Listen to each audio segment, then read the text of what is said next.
Doctor Ejaz Anwar, मुसव्विर, माहिर तामीरात, अदीब, माहिर नशरियात, फ़नून आलिया के उस्ताद। हमारे बीच मौजूद एक शख्स जिसने लाहौर शहर की गलियों, झरोकों और रंगारंग पतंगों से भरे आसमान को अपने तख्लीकी जुनून से सैकड़ों वाटर कलर तस्वीरों में दस्तावेज कर दिया। 1946 में पैदा हुए पाकिस्तान के मायानाज कार्टूनिस्ट अनवर अली डॉक्टर एजाज अनवर के वालिद थे। पाकिस्तान टाइम्स में 30 बरस तक हर सुबह चंद तीखी लकीरों में हम नन्हा के नाम से जो कार्टून देखते रहे, उनके पीछे एजाज अनवर ही की चुलबुली शबीह कारफरमा थी। एजाज अनवर ने पंजाब यूनिवर्सिटी से एमए फाइन आर्ट्स में गोल्ड मेडल हासिल किया। तुर्किया से मुस्लिम फन्ने तामीर में डॉक्टरेट मुकम्मल की। तुर्की, इटली और युगांडा में तदरीस के अलावा नेशनल कॉलेज ऑफ आर्ट्स में कई नस्लों को आर्ट की तालीम दी। लाहौर सदियों से अहले दिल का महबूब शहर रहा है। लाहौर रा बजा बराबर खरीद आईं। डॉक्टर एजाज ने बदलते फैलते लाहौर में अपने अनफास की खुशबू शामिल कर दी। कभी टोलेंटन मार्केट का तहफ़्फ़ुज़ तो कभी बनती बिगड़ती सड़कों पर तारीखी इमारतों की हिफाजत, कभी रेडियो पर लाहौर की यादें तो कभी रंगारंग तहरीरों में खोए हुओं की जुस्तजू। नन्हा हाउस के नाम से अपने स्टूडियो में बैठे डॉक्टर एजाज अनवर हमारे दरमियान इल्म, हुस्न, तख्लीक और रवादारी का इस्तारा है। आइए इनसे मुलाकात करते हैं।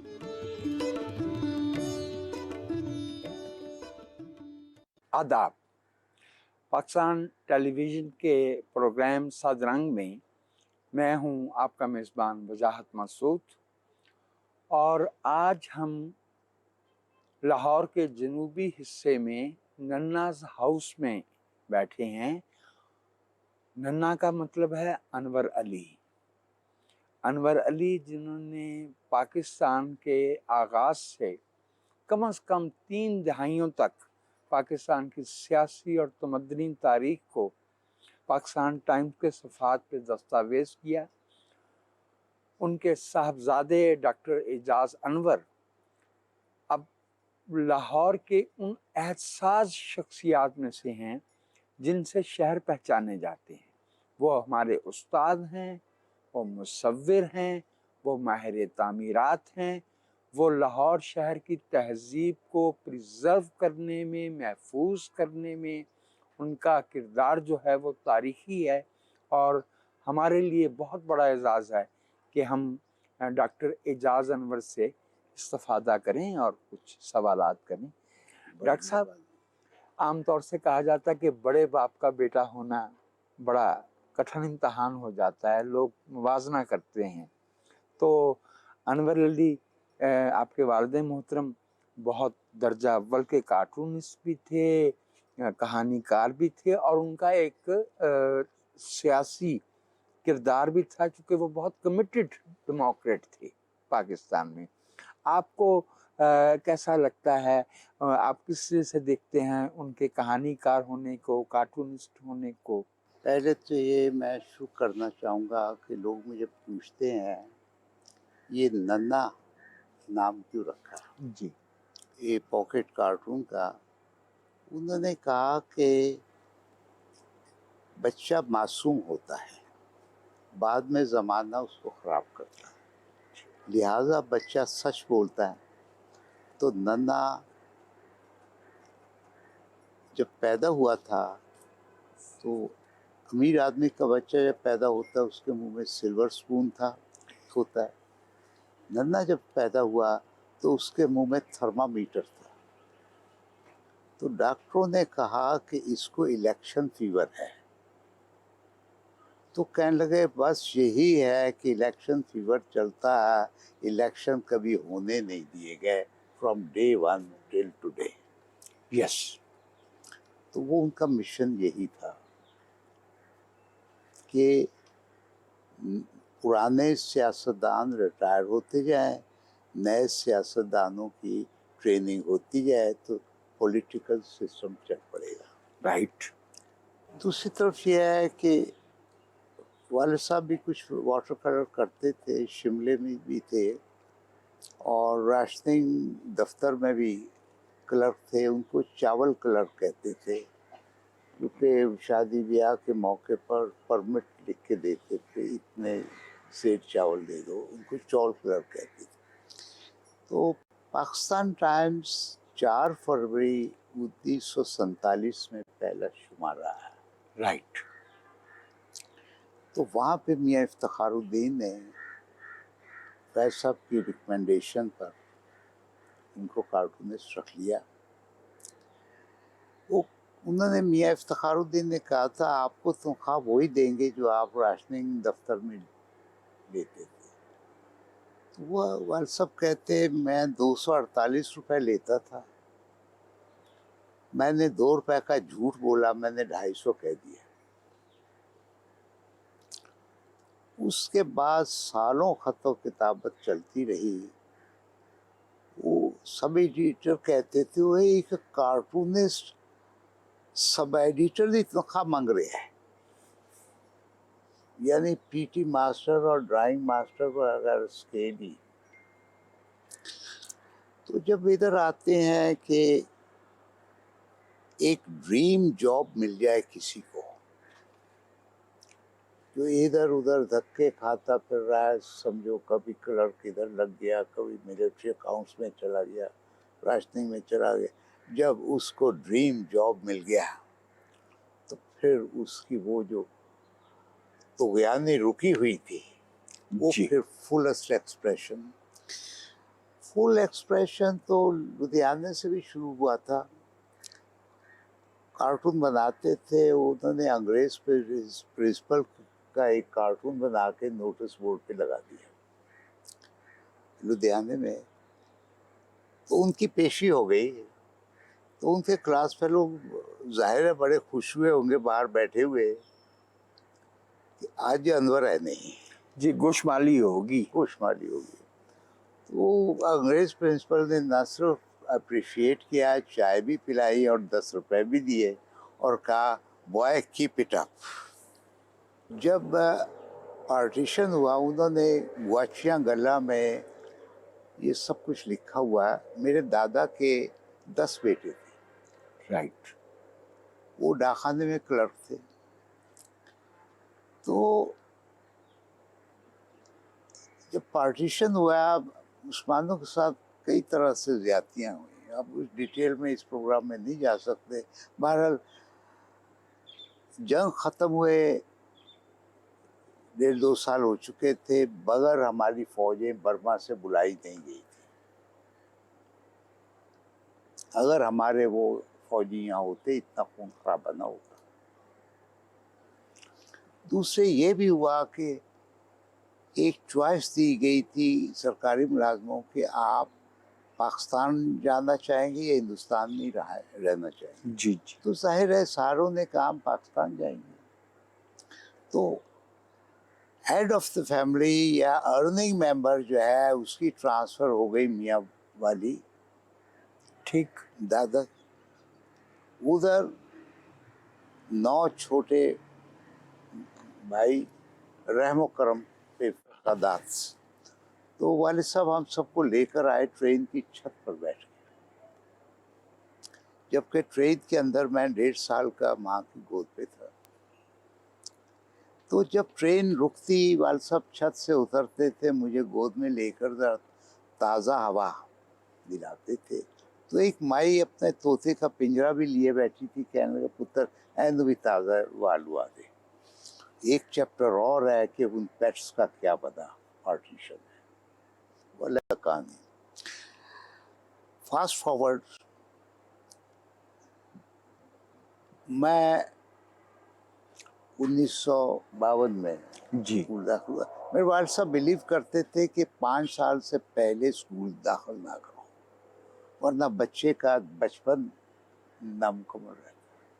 वो कॉस्मोपॉलिटन किस्म का था स्कूल, जॉन मैकडॉनल्ड, अब छोटा सा रह गया। हमारे पारसी भी थे टीचर, एंग्लो इंडियन भी, क्रिश्चियन भी, मुसलमान भी थे। जी को एजुकेशन में माहौल बड़ा साफ सुथरा होता है, ये मैं आपको बता दूं। जी हाँ जी हाँ। तो कुछ मेरी परवरिश या तरबियत वहाँ हुई। जब मैंने मैट्रिक किया तो वालिद साहब ने पूछा, कुछ नंबर आ ही गए थे, और सब ने कहा कौन से सब्जेक्ट लेने, मैंने कहा मैंने फाइन आर्ट लेना है। वालिद साहब ने सिर्फ इतना कहा था, ਇਹਦੇ ਵਿੱਚ रोटी कमानी बड़ी मुश्किल होगी। दूसरे ये भी कहा कि ये आसान नहीं है, इसलिए हर वेले काम करना पैदा है। तो इरफानुल्लाह बाबर जो बाद में हेड ऑफ द डिपार्टमेंट बने गवर्नमेंट कॉलेज में, उन्होंने मेरा पुराना रिकॉर्ड निकाल के फार्म एडमिशन का मुझे दिखाया।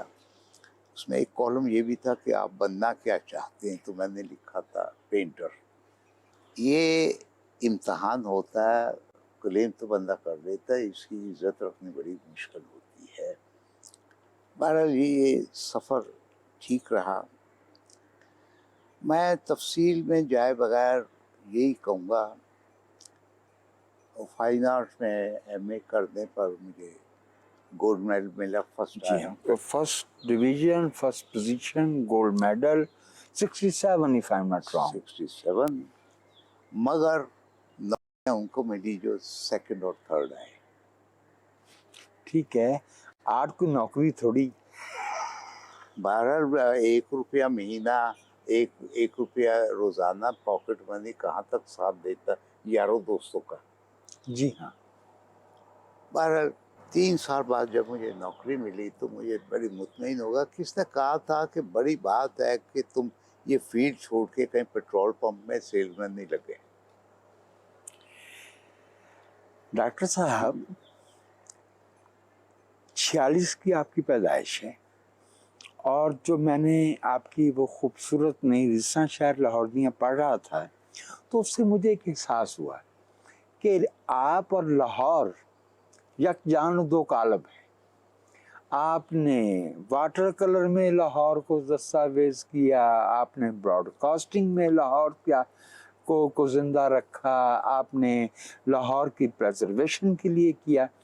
लाहौर का आपके साथ ये रिश्ता, इसको कैसे बयान कीजिए? ये कई तरह से है। मैंने 6-7 साल की उम्र में ही 2 पहियों वाली साइकिल किराए की 2 आधे घंटे पर लेकर सीखी। मौलवी लतीफ वाला किस्सा सच है? मौलवी लतीफ बहुत बड़ा आदमी था, बहुत बड़ा आदमी था। उसने कभी किसी को नहीं कहा मैं मेरे साथ नमाज पढ़ो। उसने कहा जी। मुंडे शाम लोगों में मैं तो नमाज पढ़ने लगा।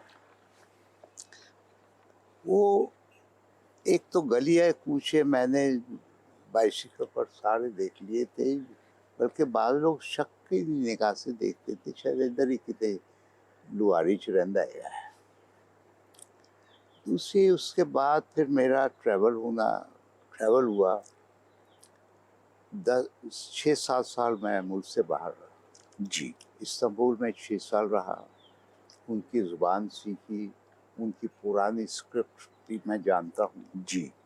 फिर इटली भी 1 साल रहा, उनकी ज़ुबान किसी हद तक गुजारा भी कर लेता हूँ। फिर मैं युगांडा 1 साल रहा। स्वाहिली थोड़ी थोड़ी समझ में आने लगी थी कि ईदी अमीन का धर्म तख्ता हो गया। वो अलग कहानियाँ हैं। इस नतीजे में पहुँचा कि दुनिया में अगर कोई मुल्क है तो पाकिस्तान है, और पाकिस्तान में कोई शहर है तो वो लाहौर है, और लाहौर में कोई इलाका है तो वॉल सिटी है या किला गुजर सिंह है, जहाँ मेरी ये निकलसन रोड और किला गुजर सिंह के आसपास साथ से बिल्कुल बिल्कुल निकलसन रोड के पीछे किला गुजर सिंह पुराना है, उसके अपने 2 दरवाजे। आपके वाटर कलर जो है वो ऐसे नहीं है कि वो जो खास तौर पे जाने जाने वाले मकाम है, वो आपने तो आम घरों को, आम गलियों को किया है। हाँ, वो ये इम्पोर्टेंट पॉइंट, ये प्रोटेक्टेड है। हाँ जी हाँ। जबकि ये झरोके लकड़ी के, ये हवेलियाँ, ये प्रोटेक्टेड नहीं, ये ढाई जा रहे। बड़े बड़े माहिर लोग हैं, ये चुन के खूबसूरत बिल्डिंगें वो 1.5 मरले ज़मीन के खातर उसको ढा देते हैं, ना वो और राज मिस्त्री रहे, ना वो जी। तरखान रहे, ना वो लोहार रहे जो ऐसी चीज़ दोबारा बना सके, और ना उसमें वो तारीख का वो फ्लेवर आ वो पाएगा। फ्लेवर आ पाए। वजह फरमाया डॉक्टर साहब, ये तो आपकी मोहब्बत इसलिए भी चल रही थी कि आप ग्रो ही वहाँ पे किए थे, उन्हीं गलियों में, उन्हीं बाजारों में। तो लाहौर शहर तो बहुत फैला हुआ है, अब तो करोड़ से भी ऊपर आबादी चली गई। ये जो आपने ख़ास अपने ज़िम्मा काम ले लिया, जो कि एक हर कमिटेड कंसर्न शहरी का होना चाहिए था कि इसको प्रिजर्व करना है। कभी आप टोरंटन मार्केट के लिए लड़ रहे हैं, कभी आप ऑरेंज ट्रेन के लिए अदालतों में पहुंच रहे हैं, तो किस हद तक कामयाबी हुई और कैसे समझते हैं कि अब शहरों को बदलना तो है, लेकिन इनका ये जो निशान है, ये एग्जीबिशन हॉल है टोरंटन वाला, ये अच्छा बुर्जी ना ख़राब हो जाए, ये फलाना हो जाए, तो किस सिरे से आप ये प्रेजर्वेशन वाला मामला कैसे आया? पहली बात तो यह है, शहर जुबानों की तरह बदलते रहते हैं, जी हाँ, मगर वो ज़माने का साथ देते हुए, राइट प्लानिंग के तहत, राइट।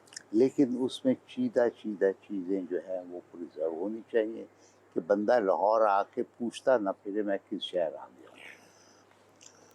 दूसरी तरफ आ रहे हैं कि ये स्ट्रगल, हमने टोरंटन मार्केट की स्ट्रगल जब की, मैंने कह दिया था हम अदालत में नहीं जाएंगे, हम मुकदमा हार जाएंगे, जुमे की शाम को अनाउंस होगा, हफ्ता इतवार अदालतें बंद होगी, रातों को ढा देंगे। जी हाँ, मैंने कहा पब्लिक को अवेयर करो, जुलूस निकालो, प्रेस कॉन्फ्रेंस करो, इनको इतना बदनाम कर दो कि छोड़ के भाग जाए।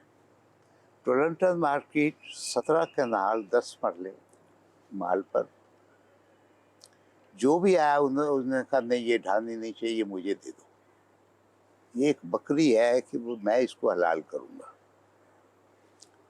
तो टोरंटन मार्केट पता चला ये किसी की भी नहीं है, यस, ना कमेटी ये की तो भी नहीं। 1911 में एग्जीबिशन हॉल सरकारी है, किसी की कैसे हो सकती है?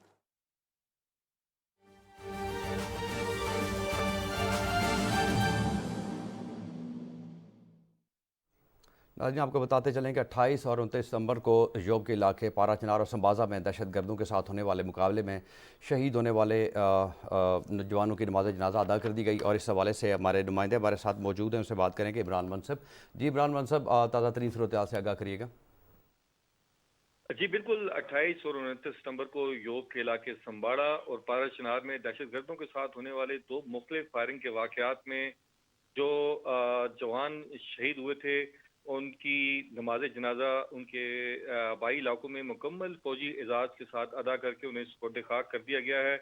आपको मैं बताता चलूँ कि हवलदार अब्दुल सत्तार 36 साल जिनका ताल्लुक डेरा गाजी खान से था, और लास्ट नायक मोहम्मद अजनान इनका ताल्लुक जिला टांग से था, और 28 साल के लांस नायक आजम खान लकी मरवत से, और सिपाही नदीम खान जो है कोहाट से, और लांस नायक गैरत गुल कोरम एजेंसी से ताल्लुक था इनका, जिनको पूरे मुकम्मल फौजी इजाज़ के साथ जो है सुपर्द खाक कर दिया गया है। इनकी नमाज जनाजा में अस्करी और सिविल हुकाम के अलावा उनके अजीज़ व अकारिब और मुख्तलिफ शोबा ज़िंदगी से ताल्लुक रखने वाले अफराद ने बड़ी तादाद में शिरकत की है। और पाक फौज के तर्जुमान का ये वाज़े अल्फाज में कहना है कि हमारे शोधा की ये कुर्बानियाँ दहशतगर्दी के खिलाफ जारी जंग में हमारे हौसले और आज़म को तक़वियत देती हैं, और शोधा का खून रायगा नहीं जाने दिया जाएगा। जी बहुत शुक्रिया इमरान मनसब, हमें आगाह कर रहे थे कि 28 और 29 सितंबर को योब के इलाके पारा चिनार और संबाड़ा में दहशतगर्दों के साथ होने वाले मुकाबले में शहीद होने वाले जवानों की नमाज जनाजा अदा कर दी गई।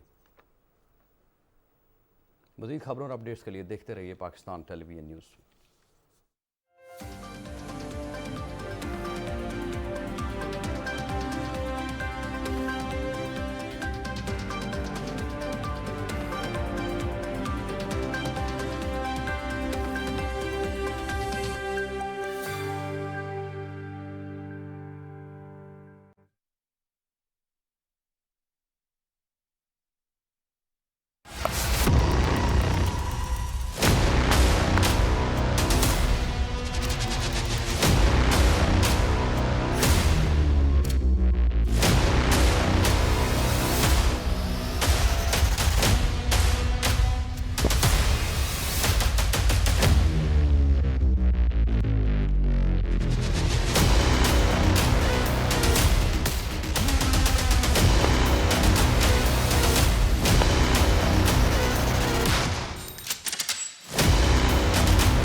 तरह का शेर कहा है।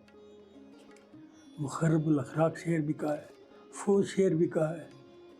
ये ऐसा शेर भी कहा है जिसे पढ़कर लोग कहें ये भी शेर है। मीर जहाँ सलीस हैं वो तो कमाल के सलीस हैं, लेकिन उनकी 60-70-80% जो शायरी इंतहाई गैर सलीस है। बाल ने भी तो गज़ल को बाल जबरील में और दूसरी जगहों पे अलग लेके चले। दरअसल वो उनका मसला जो बुनियादी मसला था वो शायरी नहीं था, वो एक समाजी, सियासी, दीनी और इसके एक मलबूबा था। जब तक लोग इश्क करते रहेंगे गज़ल तब तक जिंदा रहेगी। मेट्रोपॉलिटन कॉरपोरेशन बनी, किसी की भी नहीं पता लगा। इसकी जगह जब 11 मंजिला बनानी थी तो बैंक ने मांगा मलकियत के कागजात, पता चला किसी के भी नहीं। ये बची इसलिए है। वो दूसरी तरफ इसका खसरा नंबर है 420। आज भी वही लोग हैं कहते ये ढाके यहाँ 3 स्टोरी अंदर पार्किंग प्लाजा बनाएंगे। मेरी गाड़ी तो 3 मंजिला पार्किंग में उतर अगर गई तो बाहर नहीं आ सकती है। अच्छा, दूसरी तरफ ये है कि स्ट्रगल करना में जीतना ज़रूरी नहीं है। दुरुस्त फरमाया, बिल्कुल दुरुस्त। इस हद तक फाइट दो कि दूसरा थक जाए, या लोग कहें कि भाई हाँ इसने अपना फ़र्ज अदा कर दिया। जीतना ज़रूरी नहीं।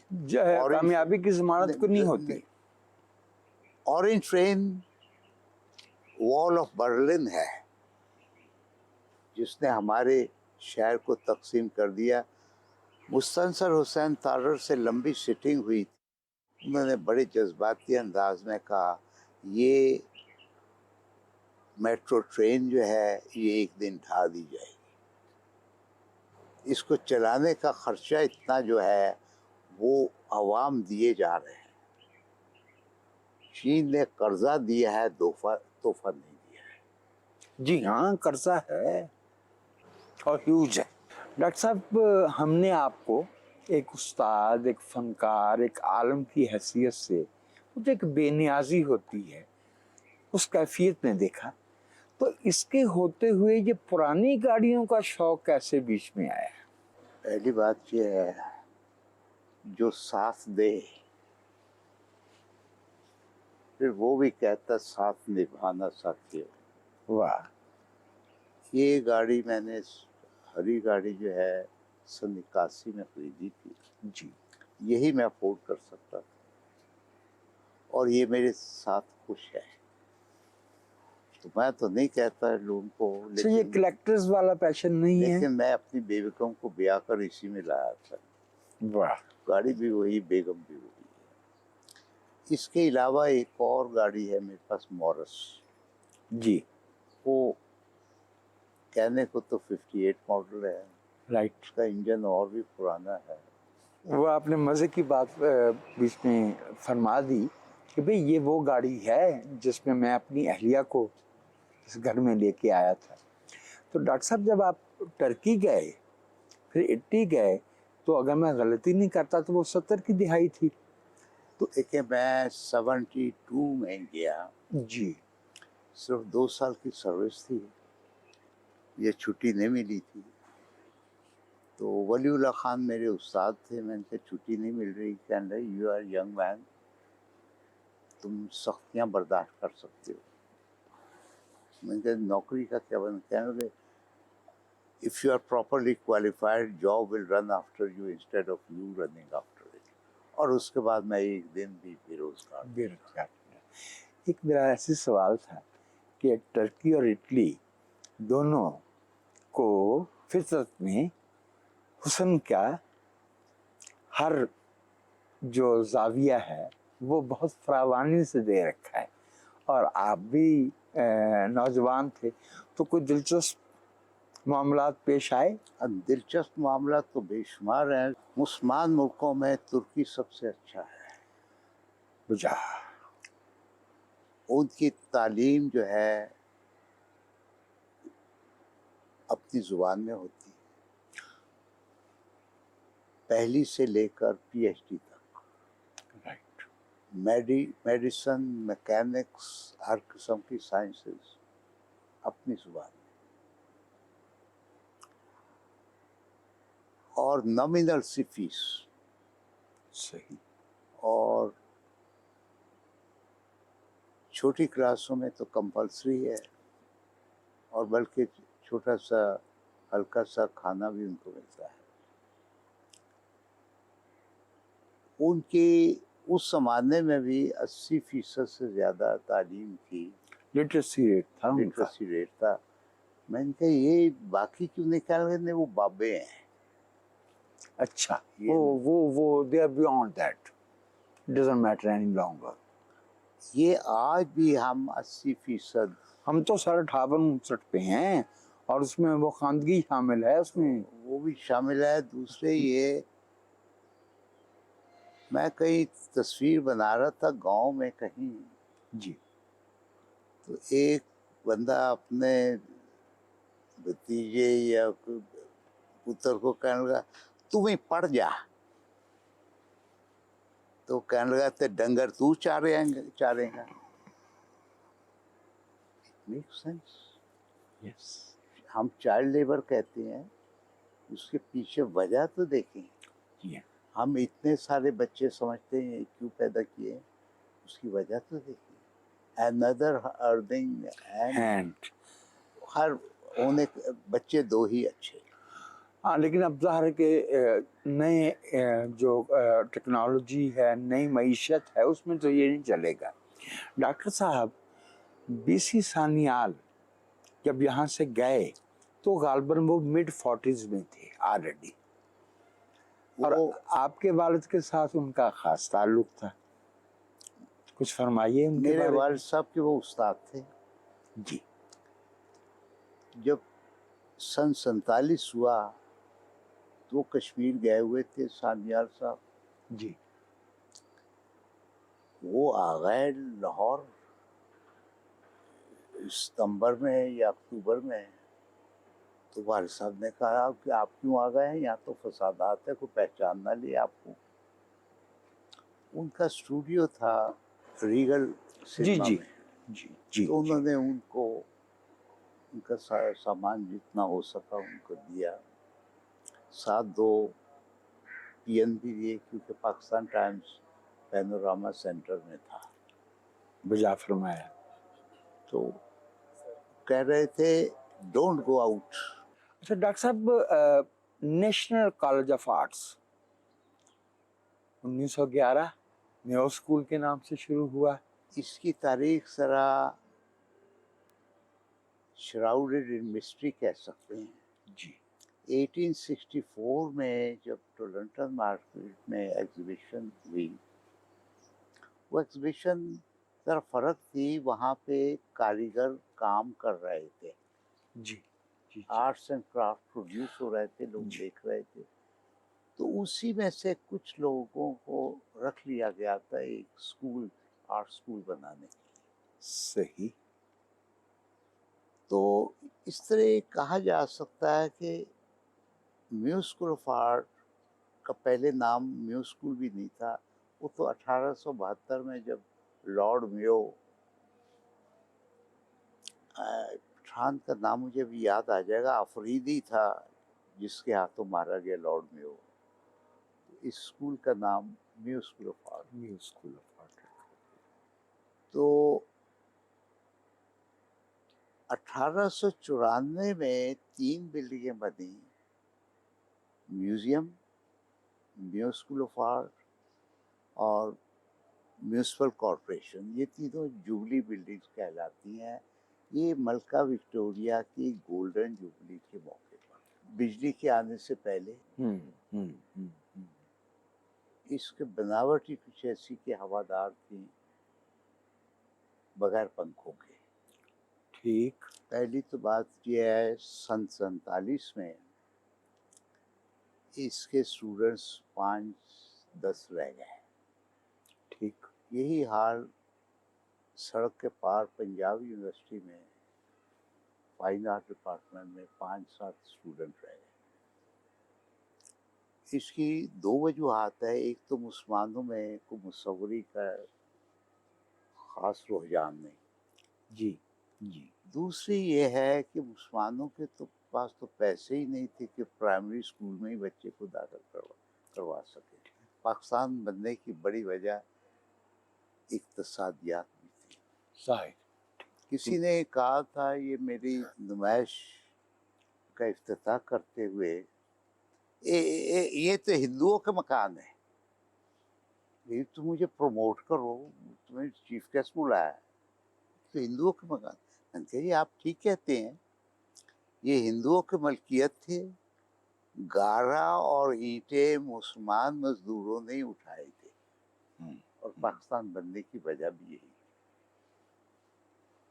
इधर आते हैं, म्यूजिक स्कूल ऑफ आर्ट से नेशनल कॉलेज बना सन 58 में, 58 में। जी कोलंबो प्लान के तहत कुछ टीचर्स आए थे अमेरिका से, एक टीचर आया था जापान से, इंग्लैंड से भी आए थे। उन्होंने इसको मॉडर्न लाइन्स पर इस्तेमाल करने की कोशिश की। उसकी वजह ये थी कि वो जो कारीगर थे जो टोरंटो मार्केट में काम करते थे, वो पढ़े लिखे नहीं थे, अपना काम जानते थे। तो क्राइटेरिया यही रहा था कि अपना काम जानते हों। लेक्चर देने वाले उस्ताद कुछ और थे, उसको एकेडमिक्स डिपार्टमेंट के नाम का नाम दिया था। ये लेक्चर देने वाले उस्ताद हैं और ये प्रैक्टिकली काम करने वाले, ये तरखान हैं, ये ब्लैक स्मिथ हैं, ये कुम्हार हैं, ये ड्राइंग मास्टर हैं। तो अपग्रेड ये हुआ सन 58 में, और स्पॉननबर्ग अमेरिका से आए थे, वो इसके पहले प्रिंसिपल थे। अगरचे आइडिया शाकिर अली साहब का था, मगर उनको साइड लाइन किया गया था, स्पॉननबर्ग ने चलाया। उसके बाद शाकिर साहब आ गए, उनकी भी बहुत बड़ी कंट्रीब्यूशन। बहुत बहुत बढ़िया। क्योंकि वो तो ये भी था ना कि लाहौर में आए तो रामपुर से थे, लेकिन वो यहाँ मौसीकारों के साथ, अदीबों के साथ शाकिर अली हिस्सा बन गए थे लाहौर के लैंडस्केप का। रामपुर के पैदाइश थी, जे स्कूल ऑफ आर्ट बॉम्बे से क्वालिफाइड थे, और उसके बाद वो कई साल वो ईस्टर्न जर्मनी के बहुत सारे ममालिक में उन्होंने तालीम भी हासिल की, डिप्लोमेज भी, और एक दो शादियाँ भी की थी, लेकिन बाद में आखिर में अकेले रह गए। शाकिर साहब आखिरी उम्र में तो तनहा थे। नहीं, वो तन्हाई इस तरह थी कि वो उन्होंने एक ड्रीम हाउस बनाया। जी वो उनको फिक्र थी कि ये मेरे बाद ये कायम रहे। उन्होंने जो भी कमाया, कई दफ़ा तो पेंटिंग उनके यार दोस्त या क्लाइंट्स खरीद ले गए, तो उन्होंने फ़ौरन वो पैसे उसी में लगा दिए। ये बड़ा अलमिया है कि शाकिर साहब जनवरी 75 में मैं पाकिस्तान आया हुआ था, उनको फालिज हो गया। तो खालिद इकबाल साहब उनका इलाज करवा रहे थे, तो हम लोगों ने पूछा कि भाई उनके इलाज के लिए कुछ पैसे हम इकट्ठे करें। खालिद इकबाल साहब कहने लगे, नहीं अभी तो मेरे पास कुछ पैसे हैं, जब ख़त्म हो जाएंगे कह दूंगा, क्योंकि शाकिर साहब चेक पर दस्तखत करने की पोजीशन में नहीं थे। तो जब अचानक उनका फिर इंतकाल हो गया, तो फिर शाकिर साहब के लवाकिन भी पैदा हुए। जी, ये हम इस रवायत से भी वाकिफ हैं। तो हनीफ रामे ने कहा, नहीं इनके लवाकिन को पैसे दे देते हम, ये गवर्नमेंट खरीद लेगी। तो मार्केट वैल्यू 2 कनाल की 1,55,000 ये फाइलों पे है। जी तो उनके लवाकिन ने कहा, नहीं हम तो 3,10,000 लेंगे, क्योंकि ये म्यूजियम है। तो हनीफ रामे ने कहा, दे दो, नो और नेवर, यस ये डिवाइड हो जाएगा, बिक जाएगा। उनकी वजह से बच गया। उसमें कुछ काम है, और कुछ काम मेरा ख्याल है तितर बितर हुआ भी होगा, बहुत कम काम है उसमें। जैसे आपकी लाहौर से मोहब्बत है, इसी तरह से एक और नाम भी आता है, प्राण नेवल का। प्राण नवेल ने किताब, सबसे अच्छी किताब जो लाहौर पर लिखी गई वो प्राण नवेल, अ सेंटिमेंटल जर्नी। अ सेंटिमेंटल जर्नी, वो मुझे वैनगार्ड बुक से मिल गई। मैंने पढ़ के ना वो दूसरे दिन का इंतज़ार नहीं किया, मैंने अपनी बुकलेट पब्लिशर के नाम भेज दी कि ये ऑथर प्राण नवेल को दे दें। बस हफ्ता 10 दिन बाद इंडिया से आ गया। अफसोस की बात है, अब डाक इंडिया पाकिस्तान के दरमियान नहीं आ जा रही है। जी हाँ, जी हाँ। फिर वो एंड उन्होंने, नॉट द फर्स्ट टाइम, हमने 70s में भी ये देखा हुआ है। जी। तो बहरहाल मुझे फिर एक कॉन्फ्रेंस में बुलाया गया प्राण साहब की मेहरबानी से। जी। तो मैं चंडीगढ़ गया, तो फिर वहाँ पे मुलाकात हुई। उन्होंने मुझे रिसीव किया दिल्ली एयरपोर्ट पे। तो एक होटल में ठहराना चाहा तो सीखने का नहीं, आपको वीज़ा चंडीगढ़ का, आप और रात दिल्ली में नहीं ठहर सकते। तो उन्होंने फिर मुझे बस में बिठा दिया, चंडीगढ़ चला गया। प्राण साहब बाद में मिले वहाँ पे, तो उनसे मेरी दोस्ती उनके आखिरी दम तक रही। वो भी मेरे वालिद साहब की उम्र के ही थे, वो भी 1922 की पैदाइश थी। हाँ जी हाँ, लेकिन मेरे ख्याल में वो उम्र ज्यादा तवील पाई, करीब 100। उन्होंने उम्र ज़्यादा पाई है। वो 20 सानियाल ने भी कम हो गया। वो तो शायद 102 साल की उम्र जी में हाँ, पहुंच गए। जी हाँ, दुरुस्त फरमाया।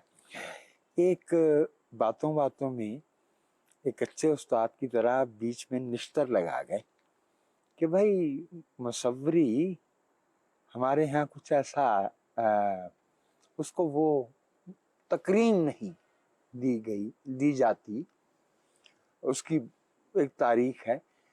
तो अगर मैं आपसे ये दरख्वास्त करूं कि फ़नून, ये मुजस्समा साजी है, ये तामीरात हैं, ये पेंटिंग है, ये मौसीकी है, क्या आने वालों से आप क्या कहना चाहेंगे इस बारे में? पहली बात ये मैं कहूँगा, हिम्मत ना हारें। बजा। जो बच्चा शेर कहने लग जाता है उसको मार पड़ती है। जो तस्वीरें बनाने लग जाए जली हुई लकड़ी से उसको मार पड़ती है। जो गाने लग जाए मार पड़ती है। उसको कहते ए ने खोते ही चारने, इन्हें कुछ कमाई नहीं करती। लेकिन जो इतने धमकियों के बावजूद, मार पीट के बावजूद भी अपने काम में लगा रहे, वो जौहर काबिल है। इंडिया में 1000 मुसव्वर होंगे, हमारा एक। वो 1000 मौसीकार होंगे, हमारा एक। लेकिन सादकैन, अला बख्श, शाकिर अली, आना मौलिक अहमद उधर दोबारा आते हैं हम। उस पाए के उनके पास कोई नहीं। दिलीप कुमार को भी हिंदू नाम एडॉप्ट करना पड़ा। रफ़ी भी बिलालगंज का था।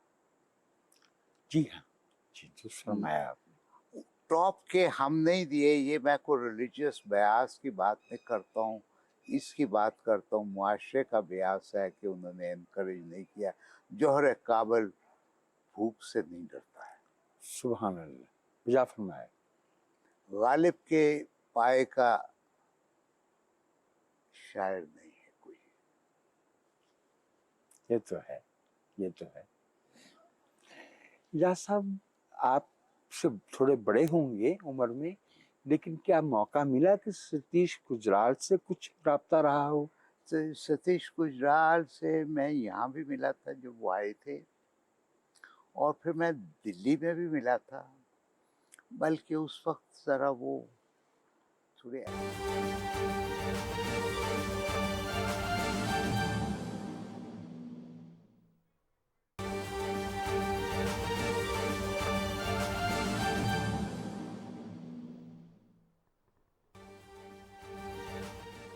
खबर देंगे आपको। हुकूमत का पेट्रोलियम मसनूआत की कीमतों में कमी का ऐलान। पेट्रोल की कीमत में 8 रुपये फ़ी लीटर कमी कर दी गई है। डीजल की कीमत में फ़ी लीटर 11 रुपये कमी का ऐलान कर दिया गया है। पेट्रोल की नई कीमत 323 रुपये 36 पैसे फ़ी लीटर मुकर्रर की गई है। नोटिफिकेशन भी जारी कर दिया गया है।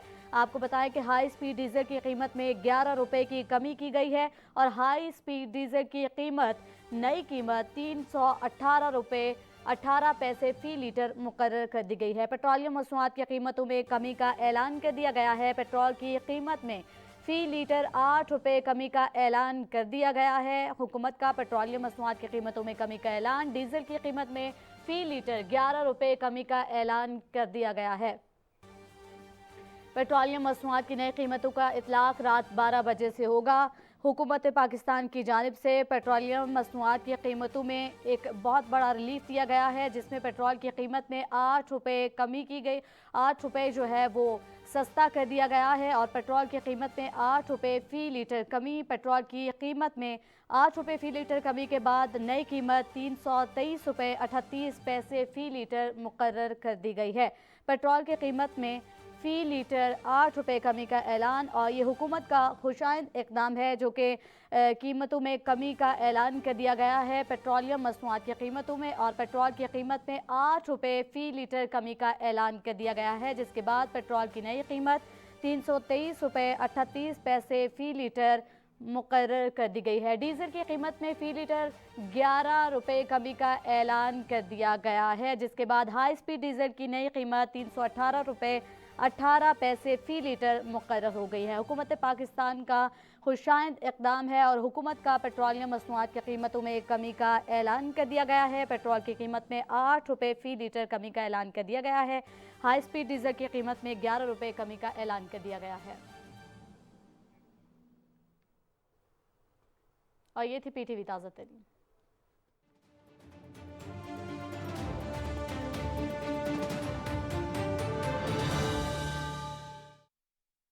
उस्ताद बड़ा नालायक होता है जिसके कुछ स्टूडेंट उससे आगे ना निकल जाए।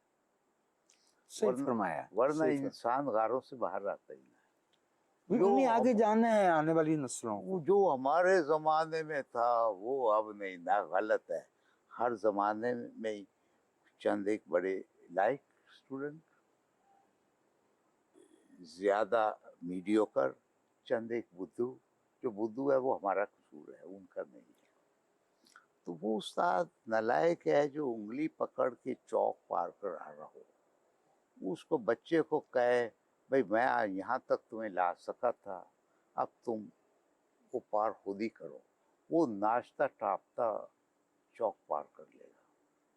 अगर उसको उंगली पकड़ के उस्ताद चौक पार कराता रहेगा, जिस दिन वो उस्ताद नहीं होगा बच्चा ज़रूर टांगे के नीचे आ जाएगा।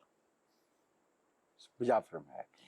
इजाज़ साहब, मेरी एक दरख्वास्त है कि हम जो चाह रहे हैं कि हमारे दोस्त जो हैं ये ना कुछ आपका जो स्टूडियो है, जो अनवर साहब के कार्टून्स हैं, कुछ उनका अगर ले लिया जाए तो बहुत ही शॉर्ट्स। आपकी मेहरबानी। आपकी शफ़क़त पे बेहद शुक्रगुज़ार हूँ। और मैं भी, और मुझे उम्मीद है कि सदरंग देखने वालों ने आज एक उस्ताद से मुलाकात की होगी। उस्ताद से मुलाकात एक एजाज़ होता है। आपका बहुत शुक्रिया।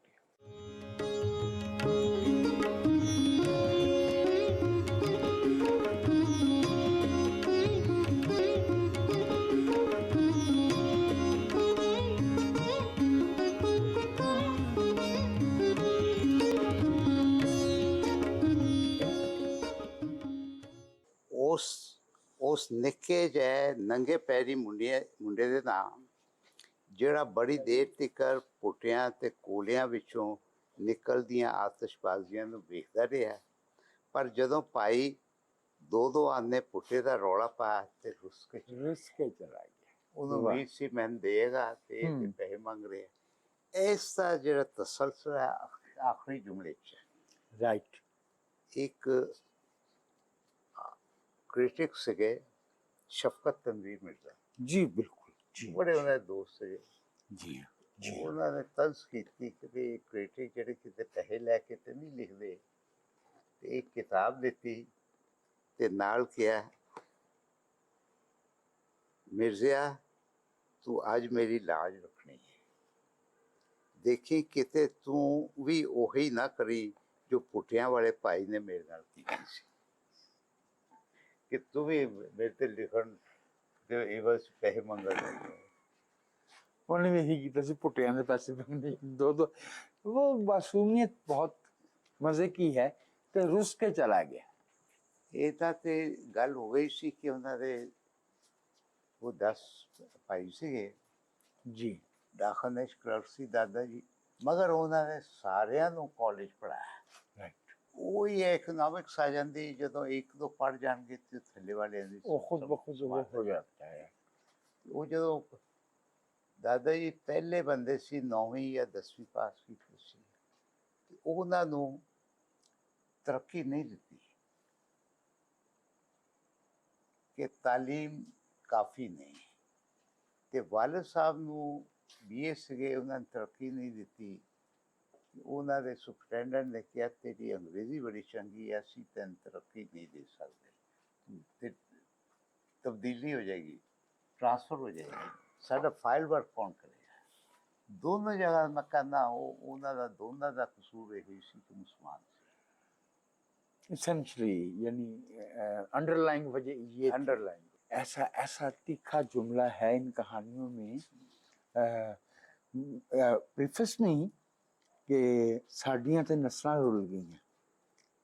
अक्टूबर 58 वाला साहब ਤੇ ਅਪ ਟੂ 58 ਨਸਲਾਂ ਰੁਲ ਗਈਆਂ, ਤੇ 58 ਤੋਂ ਬਾਅਦ ਹੋਰ ਤਰ੍ਹਾਂ ਰੁਲ ਗਈਆਂ, आपने भी याद फरमाया ਤੇ ਹੁਣ ਵੀ ਰੁਲ ਰਹੀਆਂ। जी, ऐसे ही है। ਤੇ ਇਹ ਉਹਨਾਂ ਦੇ ਫੌਤ ਹੋਣ ਤੋਂ ਬਾਅਦ ਐਗਜ਼ੀਬਿਸ਼ਨ ਹੋਈ ਸੀ ਲਾਹੌਰ ਪ੍ਰੈਸ ਕਲੱਬ 'ਚ, जी, ਇਹ ਕਟਿੰग्स ਹੋਰ जगह भी लगी हैं। ये है ना जब साफियों को कोड़े लगाए गए 13 मई 78, और एक किसी अखबार ने नहीं छापे कि अनवर साहब ਅਸੀਂ ਛਾਪ ਨਹੀਂ ਸਕਦੇ। ਇਹ ਜ਼ਾਲਮ ਜਿਹੜਾ ਡਰਪੋਕ ਹੁੰਦਾ ਹੈ, राइट सर। ਇਹਦੀ ਸਾਰੀਆਂ ਲਾਈਨਾਂ ਕੰਬ ਰਹੀਆਂ ਹੈ।